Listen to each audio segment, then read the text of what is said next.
Olá, equipe de álgebra linear. Nessa videoaula, vamos ver o teorema dos eixos principais.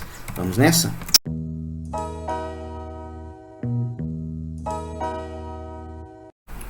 O teorema dos eixos principais diz que qualquer forma quadrática com n variáveis, g de x igual a x transposto a x, é equivalente, por meio de uma matriz ortogonal P, à forma quadrada h de y igual a lambda1 y ao quadrado mais lambda2 y2 ao quadrado até lambda_n yn ao quadrado, onde a gente tem aqui, né, que o y é um vetor de coordenadas y1, y2 da yn, e lambda1, lambda2, lambda_n são os altos valores da matriz A de G. Bom, vamos encontrar aqui então uma forma quadrática que seja equivalente à forma quadrática 9x ao quadrado menos 4xy mais 6y ao quadrado. Essa forma ela pode ser escrita como xy, que multiplica a matriz simétrica A, 9, menos 2, 6, assim como a gente viu no último vídeo aula, né? Tudo isso multiplicado pelo vetor ou matriz xy. Bom, então aqui, pessoal, a gente tem que o nosso vetor x é o vetor, né, xy. Então, isso aqui a gente tem exatamente a quem? Ao vetor x transposto multiplicado. Vou chamar essa matriz aqui de matriz A, que é a matriz da forma quadrática, que multiplica a matriz, o vetor, né, x. Vamos agora então aplicar o teorema. Então, olha só, vamos observar que esse aqui para a gente é a forma quadrática g do vetor x, correto? Então, o que a gente precisa primeiro achar são os autovalores da matriz A. Olha só, para isso a gente tem que calcular o polinômio característico, né, que é o determinante 9 menos lambda, menos 2, 6 menos lambda, que vale 9 menos lambda, que multiplica 6 menos lambda, menos 4. Como eu quero achar os autovalores, vou igualar o polinômio característico a 0. Isso aqui nos dá, então, a lambda ao quadrado, menos 15 lambda, menos, mais 54 com menos 4, mais 50, igual a 0. Agora, pessoal, o que a gente tem é que os autovalores são lambda1 igual a 10 e lambda2 igual a 5, que são as raízes do polinômio característico. Logo, então, pelo teorema dos eixos principais, o que a gente tem é o seguinte, é que a forma quadrática g de x, que é igual a 9x ao quadrado menos 4xy mais 6y ao quadrado, ela é, né, equivalente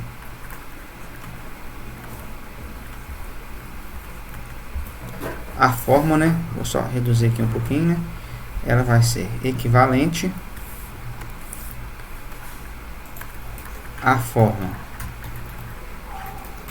h de y, que é igual a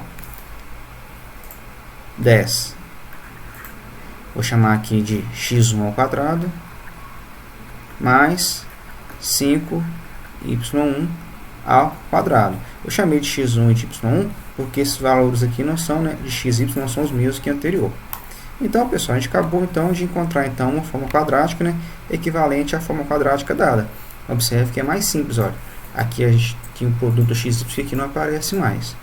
Bom, vamos ver aqui então mais um exemplo.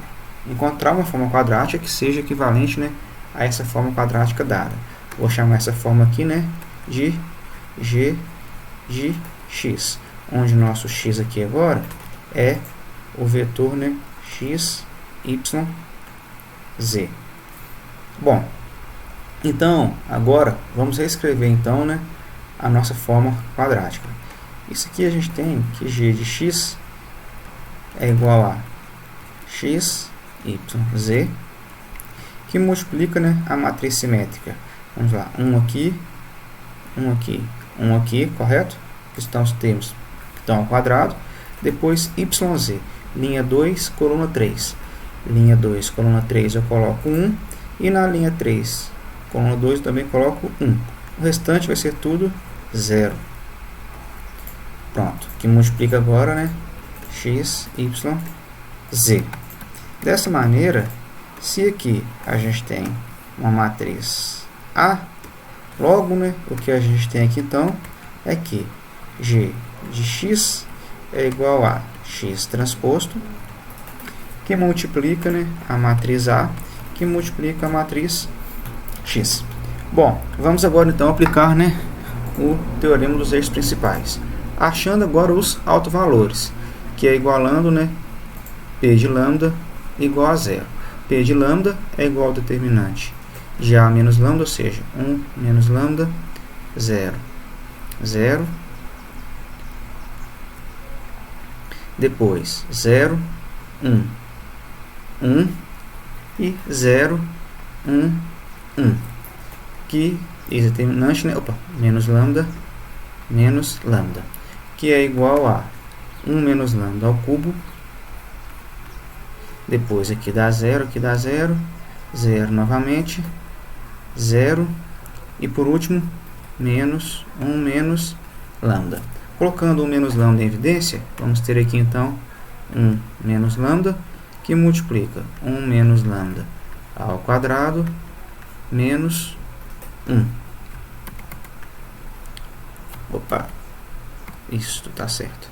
Ou seja, vamos ter 1 menos lambda, que multiplica 1 menos lambda ao quadrado, é o mesmo que 1 menos 2 lambda, mais lambda ao quadrado, menos 1, igual a 0. Isso vai nos dar, pessoal, então, 1 menos lambda, que multiplica lambda ao quadrado, menos 2 lambda, igual a 0, ou seja, vamos ter aqui lambda, que multiplica 1 menos lambda, que multiplica lambda menos 2, igual a 0. Com isso, a gente vai ter, então, lambda 1 igual a 0, lambda 2 igual a 1 e lambda 3 igual a 2. Acabamos de achar aqui, então, os 3 autovalores.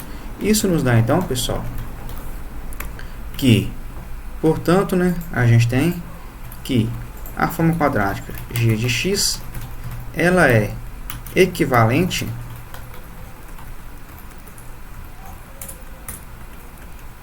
à forma quadrada h de y igual a 0x1 ao quadrado mais 1y ao quadrado mais 2, só chegar um pouquinho para cá, mais 2z1 ao quadrado. Vamos só lembrar aqui, eu não cheguei a comentar no exercício anterior, o nosso vetor y agora é o vetor o quê? x1, y1, z1. Bom, acabamos então, né, de encontrar uma forma quadrática equivalente a essa anterior.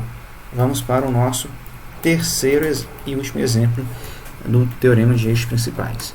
Bom, agora nosso problema aqui é o mesmo, olha. Vamos chamar aqui, né, de g de x, onde o nosso vetor x é o vetor x, y, z. Bom, olha só, embora aqui a gente... Por que eu sei que é x, y, z? Porque aparece aqui x, y e y, z, olha só. Então, olha só, a nossa matriz A, nesse caso, vai ser, né, a matriz 0, 0, 0 na diagonal principal, x, y, linha 1, coluna 2. Então, aqui vale 3, e aqui vale 3, porque a matriz A é simétrica. Y, z, ou seja, aqui vale 4, e aqui também vale 4, linha 2 e coluna 3, linha 3 coluna 2. E por último, 0, 0. Agora a gente tem que achar, então, o polinômio característico, né? P de lambda, que é igual ao determinante de menos lambda, 3, 0, depois 3, menos lambda, 0, 4, e 0, 4, menos lambda. Esse determinante vale menos lambda ao cubo, depois dá 0, aqui dá 0, aqui também dá 0, por último, né, 0, 0, que vai dar então mais 16 lambda. E por último, mais 9 lambda. Isso nos dá então, pessoal, que P de lambda é igual a menos lambda ao cubo mais 25 lambda. Ou seja, é igual a lambda que multiplica 25 menos lambda ao quadrado. Ou seja, aqui a gente tem que é igual a lambda que multiplica 5, ou melhor, lambda menos 5, né? Só um instante. As raízes desse plano são lambda, menos lambda na verdade, né? Aqui embaixo, desculpa, menos lambda, que multiplica lambda menos 5, que multiplica, né, lambda mais 5, porque as raízes aqui são mais ou menos 5. Logo a gente tem, pessoal, que y1 vale 0, lambda 2, né? Lambda 1 igual a 0, lambda 2 igual a 5 e lambda 3 igual a menos 5. Com isso, a gente vai ter então uma forma equivalente, quadrática equivalente, né? Que g de x é equivalente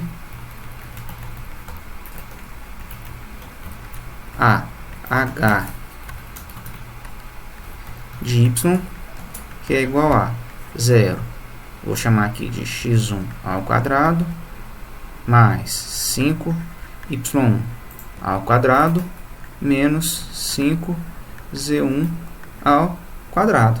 Lembrando só, né, que o nosso y aqui é o vetor, né, x1, y1, z1. Tá joia? Então, acabamos de encontrar uma forma quadrática equivalente à forma quadrática dada aqui de 3 variáveis. Bom, seja Q uma forma quadrática e B de AA a matriz associada a Q, e seja lambda 1, lambda 2, lambda n, né, os n autovalores de B.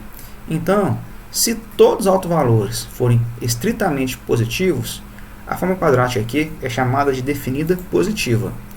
Por outro lado, se todos os vetores são maiores, todos os autovalores são maiores ou iguais a 0, mas existe um autovalor que é igual a 0, então a gente fala que Q é positiva semidefinida. Se todos são estritamente positivos, Q é positiva. Se são todos maiores ou iguais a 0 e existe um que é 0, ela é positiva semidefinida.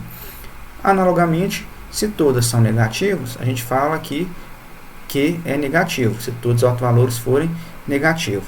Se todos os autovalores são menores ou iguais a 0 e existe um autovalor que é 0, então Q é negativa semidefinida. Agora, se existem autovalores positivos e também autovalores negativos, então a matriz, a forma quadrática Q é chamada de indefinida, né? A diferença entre o número de autovalores positivos e o número de autovalores negativos é chamada de assinatura da forma quadrática. Bom, G e H são duas formas quadráticas equivalentes se somente se elas têm posto e assinaturas iguais. Beleza? Bom, vamos agora, pessoal, aprender a identificar uma cônica cuja equação é 9x ao quadrado menos 4xy mais 6y ao quadrado igual a 30. Primeiramente, vamos observar que a equação dessa cônica pode ser escrita como g de x igual a 30. Onde para a gente aqui, o nosso g de x vai ser igual a x transposto vezes a vezes x. Onde a gente tem aqui que x para a gente é o vetor x, y, e A é a matriz simétrica, né, que a gente fez lá no primeiro exemplo, né? 9, menos 2 e 6. Bom, então, essas três relações aqui, né, nos dão que a equação da cônica é igual a g de x igual a 30. Bom, lá no primeiro exemplo, a gente viu, vamos só observar aqui no primeiro exemplo, olha, que essa quadrática, né, g de x é equivalente à quadrática h de y igual a 10x1 ao quadrado mais 5y ao quadrado. Então, olha só, pelo teorema, então, né, dos eixos principais, a gente tem que existe, né, um vetor y igual a, vou chamar aqui de x1, y1, né, tal que, vou só levantar aqui um pouco, o que a gente tem, tal que, né, h de y, que é igual a 10x1 ao quadrado mais 5y1 ao quadrado, só confirmando lá, né, com o primeiro exemplo, olha só, 10x ao quadrado mais 5y ao quadrado é equivalente a g de x, né, é equivalente a g de x. Logo, pessoal, o que a gente tem é que a cônica, né, g de x igual a 30, também, né, resolver essa equação, ou seja, representar as soluções dessa equação é equivalente a representar, né, a equação h de y igual a 30. Mas h de y é quem? x1, 10x1 ao quadrado mais 5y1 ao quadrado igual a 30. Se eu divido aqui tudo por 30, né, dividindo aqui tudo por 30, o que a gente vai ter é que x1 ao quadrado sobre 3, x1 ao quadrado sobre 3, mais y1 ao quadrado sobre 6 é igual a 1. Bom, pessoal, se a gente lembrar lá do nosso curso de GAV, isso aqui é a equação de uma elipse. Olha só, é a equação de uma elipse. Logo, essa equação aqui também vai ser a equação de uma elipse. Tá joia? Então, a cônica, né, cuja equação é essa, é também uma elipse. Bom, com o que a gente viu até agora, a gente consegue apenas saber, né, que isso aqui é uma equação de uma elipse. Na aula que vem, a gente vai aprender como construir, né, o gráfico dessa elipse, né? Como representar no plano cartesiano, né, os pontos que satisfazem essa equação. Bom, mas nada impede que vocês utilizem, né, um software matemático, por exemplo, aqui o GeoGebra, né, e plotar lá, olha, o gráfico da equação 9x ao quadrado menos 4xy mais 6 ao quadrado igual a 30. E verificar que, de fato, a gente tem aqui, né, uma elipse. No entanto, a gente pode observar que essa elipse ela está aqui meio que rotacionada. Olha só que interessante. Então, nas aulas que vem, a gente vai começar, né, vai aprender a verificar o que de fato está acontecendo aqui. Bom, para que a aula que vem seja produtiva, é importante vocês reverem esses conceitos lá de GAV. Vamos lembrar que a gente tem três tipos de cônicas, né, que são elas: a elipse, com a equação x ao quadrado sobre a ao quadrado mais y ao quadrado sobre a ao quadrado igual a 1. Uma parábola, né, que tem a equação x ao quadrado igual a y, ou y ao quadrado igual a x. Bom, e temos também a hipérbole, né, que tem a equação x ao quadrado sobre a ao quadrado menos y ao quadrado sobre a ao quadrado igual a 1, ou menos x ao quadrado sobre a ao quadrado mais y ao quadrado sobre a ao quadrado igual a 1. Bom, então, para verificar que de fato vocês estão lembrando isso, sugiro vocês classificarem, né, identificar o que esses gráficos representam, tá joia? Bom, já adiantando, esse primeiro aqui vai ser uma parábola. Esse segundo aqui, se a gente observar, y² menos 16 igual a 0, que vai dar y igual a mais ou menos 4, correto? Isso nos dá o que então? Um par de retas paralelas, correto? Essa equação aqui possui como gráfico um par de retas paralelas. Na verdade, são retas horizontais paralelas. Bom, y igual a 0 vai ser uma reta, correto? E aqui, olha, vale a pena então verificar os outros. Aqui, de cara, a gente tem a equação de uma hipérbole, beleza? Aqui, a gente tem um conjunto vazio, porque se eu somo isso aqui tudo nunca vai ser 0. Então, aqui uma reta, aqui uma hipérbole, depois confiram, beleza? Aqui a gente tem um conjunto vazio, não tem nada. No segundo aqui, pessoal, a gente vai ter que ver uma translação, beleza?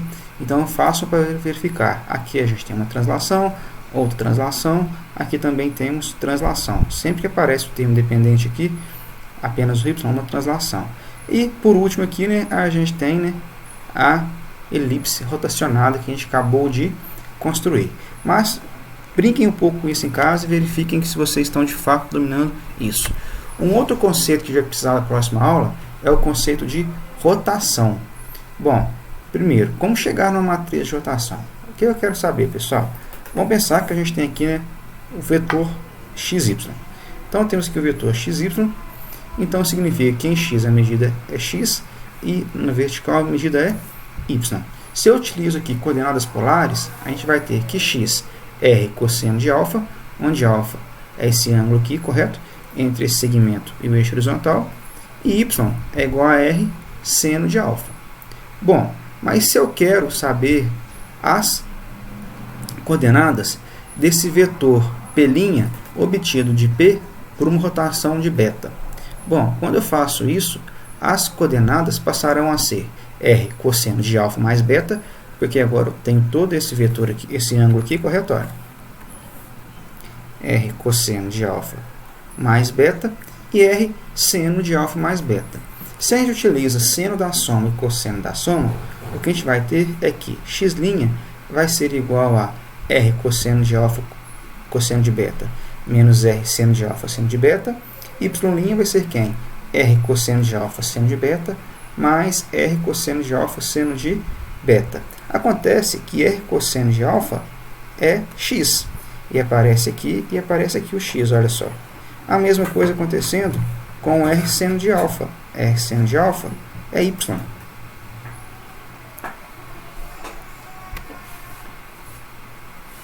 Bom, e aqui a gente tem R cosseno de alfa que é x também, né?